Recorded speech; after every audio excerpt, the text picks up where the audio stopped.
Good morning. Sem 5 paper number 507 તમારા પ્રશ્નપત્રનું નામ છે ભાષાના સ્વરૂપનો અભ્યાસ ભાગ 1. હવે એકમ નંબર 1ની અંદર 3 પ્રશ્નો છે. ભાષા એટલે શું, ભાષાના સ્વરૂપો અને ભાષાની સ્વરૂપગત લાક્ષણિકતાઓ જણાવો. બીજો પ્રશ્ન છે માનવ ભાષા અને પશુ પંખીઓના અવગમન વ્યવહાર અને માનવ ભાષાની વિશેષતાઓ. અને ત્રીજો પ્રશ્ન છે ભાષાનું માનવ વ્યવહારમાં સ્થાન અને ભાષાના ઉપયોગો. હવે આ એકમની અંદર 3 પ્રશ્નોમાંથી કોઈ પણ 2 પ્રશ્ન પૂછાય છે અને 2 પ્રશ્નોમાંથી કોઈ પણ એક પ્રશ્ન તમારે પરીક્ષાની અંદર લખવાનો હોય છે.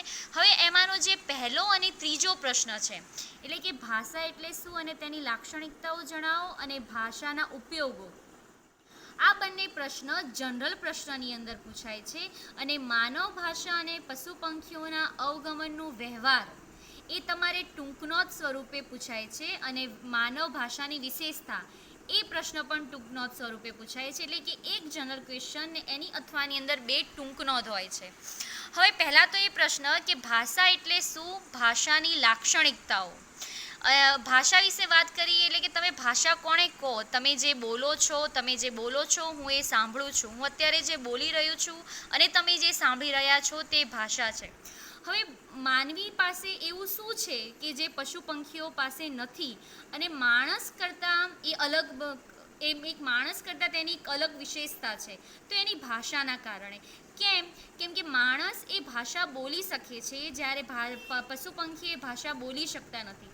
ધારો કે તમને એક ઉદાહરણ આપું કે જમણી દિશામાંથી ધારો કે કોઈ પક્ષી બેઠું છે અને જમણી દિશામાંથી બિલાડી આવી રહી છે.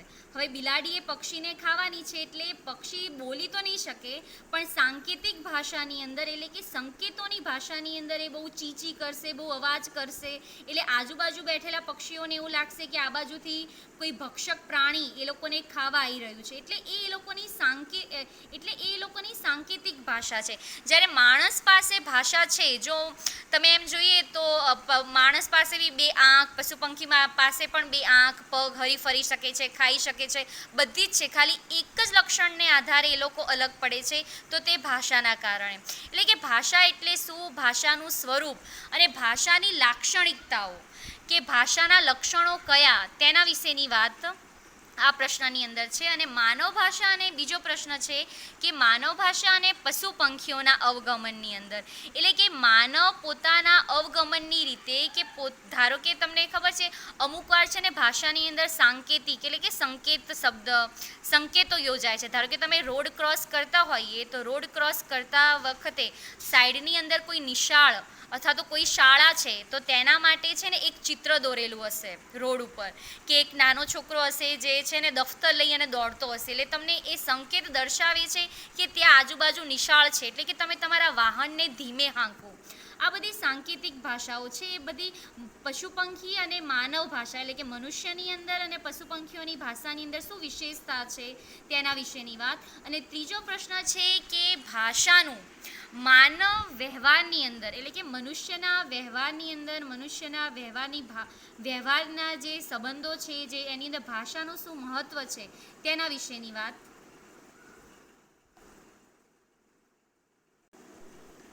હવે એકમ નંબર 2ની અંદર તમારે 4 પ્રશ્ન છે.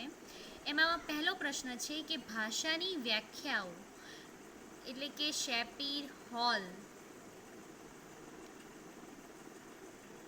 એટલે કે ભાષાની વ્યાખ્યાઓની અંદર એટલે કે ભાષાના જે વૈજ્ઞાનિકો છે, શેપીર છે, હોલ છે, હર્બર્ટ રીડ છે, આ બધા જે ભાષા વૈજ્ઞાનિકો થઈ ગયા, એ ભાષા વૈજ્ઞાનિકોએ ભાષાની કઈ વ્યાખ્યાઓ આપી છે તે અને એના પછી ભાષાના લક્ષણો જણાવો.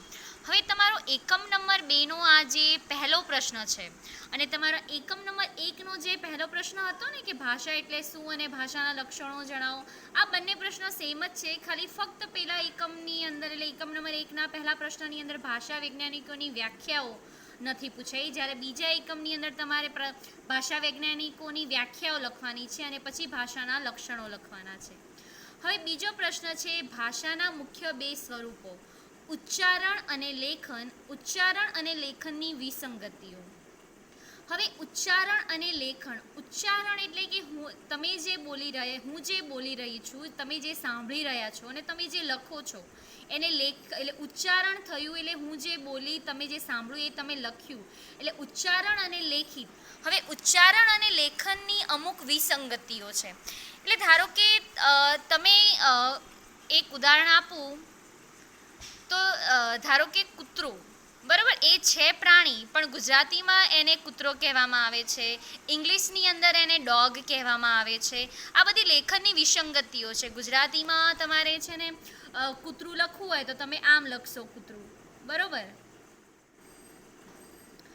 અને પછી તમે જ્યારે ઇંગ્લિશમાં લખો છો ત્યારે તમે એને ડોગ, આ DOG આ ઇંગ્લિશની લિપિ છે, આ એને ગુજરાતીની, અને ધારો કે તમે હિન્દીની અંદર લખો તો કુત્તા, આવી રીતે લખો છો, બરાબર. હવે જો ત્રણેય ભાષાની અંદર, ગુજરાતીની અંદર, હિન્દીની અંદર અને ઇંગ્લિશની અંદર, ત્રણેય ભાષાની અંદર ઉચ્ચારણ અલગ છે, એનું જે લેખન છે એટલે કે જે ઉચ્ચારણ કરો છો તેનું લેખન એટલે કે તમે લખો છો તે પણ અલગ છે. પણ આ ત્રણેય વસ્તુ એક જ વ્યક્તિ માટે બોલાય છે, એક જ પ્રાણી માટે બોલાય છે કૂતરું જ, એને 4 પગ 2 આંખ મોઢું પૂંછડી સેમ એ રીતે છે, કંઈ નવીનતા નથી એની અંદર, પણ છતાં પણ અલગ અલગ ભાષાની અંદર એક જ પ્રાણી માટે અલગ અલગ શબ્દ છે. એ જ રીતે તમે છે ને શું કહેવાય, તમે ધારો કે વોચ ઇંગ્લિશની અંદર WATCH, બરાબર, એ એની છે ને ઇંગ્લિશ લેંગ્વેજની અંદર એ એની લિપિ છે. ધારો કે આ વોચ, બરાબર, WATCH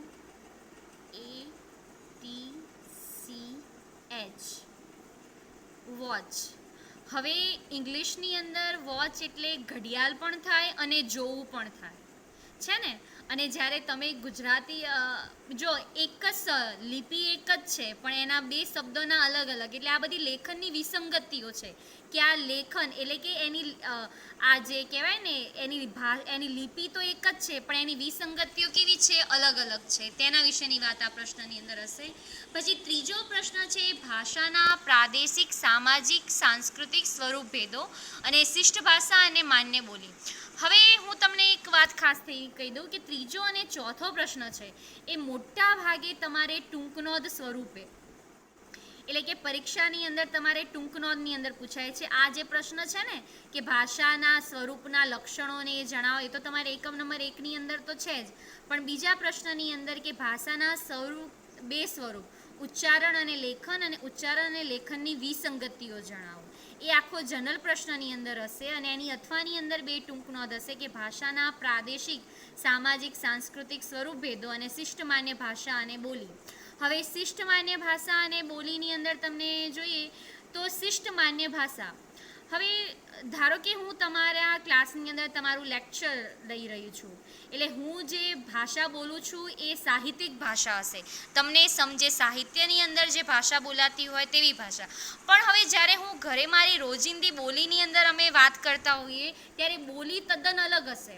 અને તમે ધારો કે જો વકીલ હોય, વકીલ, એ વકીલોની ભાષાની અંદર છે ને કાયદાકીય ભાષા હોય.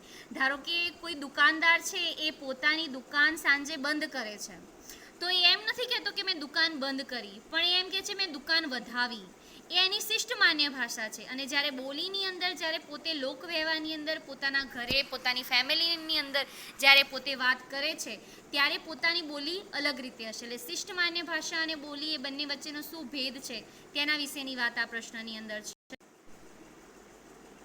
હવે એકમ નંબર 3નો જે પહેલો પ્રશ્ન છે, ઉચ્ચારણ પ્રક્રિયામાં ભાગ ભજવતા વાગ અવયવો અને તેમનું કાર્ય. આ પ્રશ્ન તમારો મોસ્ટ IMP, આ પ્રશ્ન તમારે પરીક્ષામાં પૂછાય અને પૂછાય જ છે. પ્રશ્ન નંબર 3ની અંદર તમારે આ પ્રશ્ન હશે ને હશે જ. અને એની અથવાની અંદર જે ભાષાના વિવિધ ઘટકો છે એ ટૂંક નોંધ સ્વરૂપે પૂછાશે. હવે ઉચ્ચારણ પ્રક્રિયામાં ભાગ ભજવતા જે વાગ અવયવો છે, ઉચ્ચારણ એટલે તમને ધ્વનિ સંકેતો, મેં તમને આપણે FIની અંદર સ્વર અને વ્યંજનો એટલે કે વ્યંજન એટલે શું કે જે ધ્વનિ સંકેતો કે જે ઉચ્ચારણની સાથે સ્વરનું જોડાણ થતું હોય તેને વ્યંજનો કહેવામાં આવે છે. હવે આખો જે કક્કો છે ક ખ ગ ઘ એ ક ખ એ જે આખા મૂળાક્ષરોનું જે ઉચ્ચારણ છે એ ઉચ્ચારણની અંદર જે વાગ અવયવો છે એટલે જે કંઠ નળી છે, શ્વાસ નળી છે, કોમળ તાળવું છે, જીભ છે, ઉપરનું તાળવું છે, નીચેનું તાળવું છે, જીભનો આગળનો ભાગ છે, જીભનો પાછળનો ભાગ છે, જીભનો મધ્યનો ભાગ છે, એ સંકેતો ધ્વનિ સંકેતોના ઉચ્ચારણની અંદર એ અવયવો શું કાર્ય કરે છે તેના વિશેની વાત તમને ટૂંકમાં જણાવું તો આપણે એને કંઠ્ય વ્યંજનો, તાલવ્ય વ્યંજનો, દંત્ય વ્યંજનો, ધારો કે ક ખ ગ ઘ, ધારો કે ક ખ ગ અને ઘ આ કંઠ્ય વ્યંજનો છે. આ વ્યંજનોનું તમે ઉચ્ચારણ કરો છો ત્યારે તમારો અવાજ જે તમારો ઉચ્ચારણ છે એ કંઠમાંથી આવે છે. ક ખ ગ ઘ તમે જોયું જીભ છે ને એની એ સ્થિતિમાં રહે છે, એ ન ઉપરના તાળવાને અડે છે ન નીચેના તાળવાને અડે છે, એની એ કંઠમાંથી આવતો એટલે માટે એને કંઠ્ય વ્યંજનો કહેવામાં આવે છે. એ જ રીતે તમને દંત્ય વ્યંજનો એટલે કે જે વ્યંજનોના ઉચ્ચારણ વખતે જીભનો આગળનો ભાગ દાંતને અડે છે એટલે કે ત થ દ ધ આ બધા જે વ્યંજનો છે એ દંત્ય વ્યંજનો કહેવામાં આવે છે. એટલે કે જે વ્યંજનોના ઉચ્ચારણ વખતે જીભ દાંતને અડે છે અને જે દાંતને અડીને જે હવા ઘસાઈને પસાર થાય છે અને જે વ્યંજનનું ઉચ્ચારણ થાય છે તેને દંત્ય વ્યંજનો કહેવામાં આવે છે. હવે આમાં બીજો પ્રશ્ન છે કે ભાષાના વિવિધ ઘટક અંગો નો પરિચય.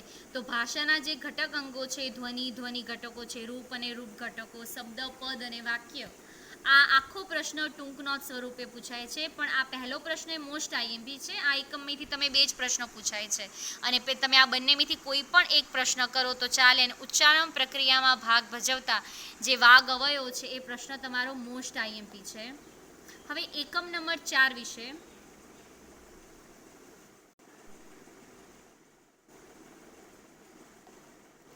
હવે તમારો એકમ નંબર 4ની અંદર તમારી ટૂંક નોંધ છે.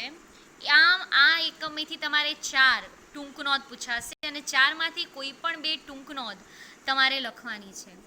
હવે પહેલી ટૂંક નોંધ છે સ્વર અને વ્યંજન એટલે કે સ્વર અને વ્યંજન, સ્વર ધ્વનિ ઘટકો અને ગુજરાતીના માન્ય સ્વરો. હવે તમે અત્યાર સુધી શું ભણતા હતા કે ગુજરાતીના સ્વરો કયા છે? અ, આ, ઈ, ઉ, એ, ઐ, ઓ, અ, અને વ્યંજન એટલે ક ખ ગ ઘ. હવે ગુજરાતી ભાષાના માન્ય સ્વરો એટલે કે 8 સ્વરો છે. એ 8 સ્વરોના ઉચ્ચારણની અંદર જીભની સ્થિતિ કેવી રહે છે, જીભનો આગળનો ભાગ, જીભનો મધ્યનો ભાગ અને જીભનો પાછળનો ભાગ જે ઉપરના તાળવાને, નીચેના તાળવાને અને પાછળના ભાગને અડે છે તેના વિશેની વાત આ પ્રશ્નની અંદર હશે. બીજી ટૂંક નોંધ છે ગુજરાતીના વ્યંજન ધ્વનિ ઘટકો અને તેના પ્રકાર.